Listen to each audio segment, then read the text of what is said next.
and your expertise here on Talk Radio, where it's 9:20, and now a story that's absolutely barking. How much is that doggy in the window? Get down, Shep! The one with the waggly tail. Will you get off my leg? I'm joking, of course. I haven't got a dog in the studio. If only. I'm a dog lover. I like cats as well, but I'm allergic to them. Dog lover. Got two beautiful rescue dogs, gigantic mastiffs, and I do like one in particular, what seems to like to have a bit of a hug, a bit of a cuddle. You know, if you're sitting on the floor in front of the telly and the doggy comes up, arm round the neck, arm over the shoulder of the dog's, a bit of a cuddler. Apparently, I'm doing the wrong thing. I may, in fact, be stressing my dog out. We're joined now by top dog behaviourist and trainer, Nick Jones. Things the dog doesn't like, having a snuggle and a cuddle. Can this be true, Nick? Good morning, Paul. How are you doing? Fine, thank you. I think, all dogs are different. And the trouble with these generalised reports or surveys is that they end up with a dramatic headline, leaving everybody with the feeling that we shouldn't be hugging dogs, and then, of course, it causes lots of controversy. So, in other words, it depends upon the dog. I have one dog that's, I have two dogs, but one is particularly amenable to being hugged, and the other, I think, would rather just sit next to me and have a tickle rather than being hugged and picked up and, having her space invaded in that way. Now, this is based on a study of, I think, something in the region of 250 pictures of dogs photographed as they were being hugged. 8 out of 10 of them, apparently, registered as being uncomfortable with the experts who looked at these pictures. That's a very high percentage, isn't it? It is a high percentage. From memory, it was something like 81 or 82% of those dogs were showing signs of what you might call discomfort. The next question may be, well, what signs were they? So classic signs of stress in a dog could be along the lines of licking its lips, or the nose projecting out over the tongue projecting out over the nose briefly, yawning, looking away, the ears going down, maybe the dog even lying down. So these are all collectively termed as calming signals. And it doesn't necessarily mean that the dog really doesn't want to be hugged, but it is showing, the dog is showing signs of maybe it would be nice if you backed off a little. Now, one of my dogs, the bigger one, Bentley, who's a kind of French Mastiff and old-time Bulldog cross, rescue dog, he doesn't like it when I make a move. I'll do him behind his ears, but the other one likes being patted, or doesn't mind being patted on the head. He kind of half snaps as if I'm playing with him, and I wonder why that is. Is it because he suddenly can't see where my hand might be going?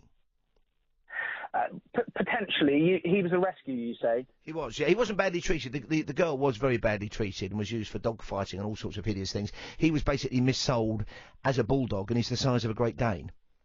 Right. Well, some dogs have sensitivity around the head area and the ear area. It's generally, dogs, in my experience, prefer to be touched around the front of the chest and the shoulder, where they can sort of have a bit more. They just seem to be more at ease in those areas. But when you start trying to touch the top of a dog's head, which is quite a natural inclination, and obviously if you're grooming, you need to do it. But, the dogs, I think, feel a little bit more, I wouldn't say threatened, but just a little more sort of apprehensive, say. And the other thing we were very nervous about is I've got two grandsons who are, one's 8 and one's, I think, 4-ish now. But I was nervous at first because of their height around the dog. But I've also been told, and again, you might tell me whether this is right or not, that it's not a good idea to let your children follow the dogs around. If they get up and move, they often want to be on their own. They don't want a toddler or a little one following them about.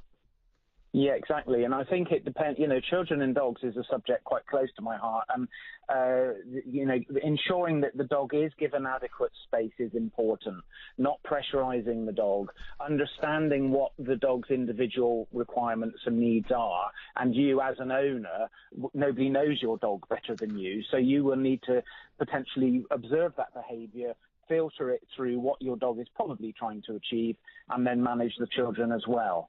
Depending on what you think the dog wishes to do. Are there ways of socialising dogs as puppies? I mean, they love each other's proximity when they're in the litter, they love each other's space, but as they get older, some dogs seem to become more solitary. Is there a way of kind of incorporating them more into your family if that's what you want, or are they individual characters?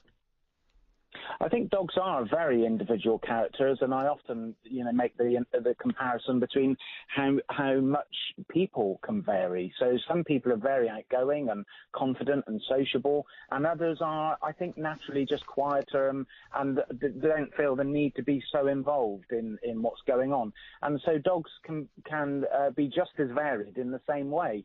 Of course, the big subject of socialization does have a big bearing on an adult dog's behaviour, and that simply means what the dog was exposed to as a puppy makes a large difference as to how it copes with other environments in its adult world. Now, we've got both our dogs via the Dogs Trust. I know there are many other homes available, Battersea Dog and Cat Home in London and in Windsor and all over the country. And when we went to look around, we went down to Shrewsbury and met this dog, Bentley he's called, and kind of got to know him. He's very sweet. He's only a puppy. He's only 6 or 7 months old then, already a big old boy. And there was one dog that they kept in a kind of room on its own because they said it had been very badly treated. It had kind of various issues, and it was never very good with human beings around. Some dogs simply, the Dogs Trust never puts a healthy dog down, which is why we went to them. But are there some dogs that you can never help, that can never be socialised, can never get used to human company because of what they've been through?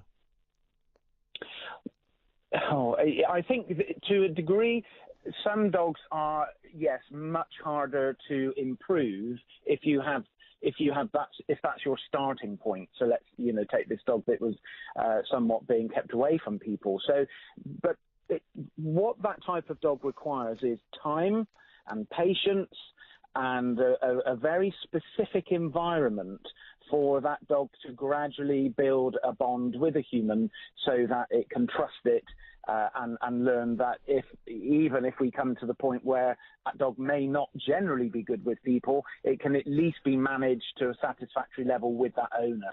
So it is doable. Of course, if you have a large dog which is utterly intent on causing damage to people, then we have to make some assessments in terms of the viability there and the safety therein. So, sometimes these decisions can be very sticky. Thank you very much indeed for your time and expertise this morning. Nick Jones there from Worcestershire, dog behaviourist and trainer, talking to me, Paul Ross, about that new survey from the University of Columbia saying that actually dogs, most of them, as Nick was saying, 81% do not like being hugged. However, some dogs obviously do like being hugged. We've had some great texts on this one. We've had one in from Lexi in Nottingham. Good morning, Lexi. I think this guy, Nick, is ridiculous. My dog, Fluffy, loves me giving him hugs. How do you know, Lexi? Has he told you? He could be one of the 1 in 5 that do like it. Mark in Cornwall says, I agree with Nick. My dog Lucky hates being hugged, or he does like me giving him a high five from time to time, i.e. when I raise my hand, he raises his paw. We all love talking about our dogs, don't we? And finally, Cassie in Bristol says, morning, Paul. My dog loves giving me cuddles. He has never been stressed out. There's a big piece in today's Daily Telegraph, and a couple of those points I did put to Nick Johnson there, our doggy expert, about the 5 things your dog doesn't like you doing. And some of these might surprise you. For example, it says in the Telegraph today, picking them up. Now, this is most common with puppies and small breeds. I've done it myself. Just because you can pick a dog up, says the expert trainer Louise Glazebrook, writing in today's Telegraph, just because you can pick them up doesn't mean that you should. It is a constant invasion of space, and very often dogs stress about being secure and being left alone. Some dogs that have been overhandled may start to growl when being lifted or moved. Before you go to pick a dog up, ask yourself if you do so if it were a large breed, such as, say, a Rottweiler. You probably wouldn't, says Louise. I think you're right. Also, she says, beware of trying to stare into their eyes for too long. Eye contact is crucial for dogs and humans, but to stare into a dog's eyes can feel threatening. Dogs use really subtle signs that humans confuse with their own emotions. Staring straight into his eyes or her eyes may seem to him like you're trying to start a fight, God forbid. And finally, I like this one, waking them up. All dogs require a safe place to rest and be able to retreat to safely. It's your dog's own personal space and it shouldn't ever be invaded. They should never be prodded, moved, picked up, carried or laid upon while sleeping. Who'd lay upon a dog? That's why dreams and the god of sleep invented a mattress, isn't it? Who'd lay upon a dog?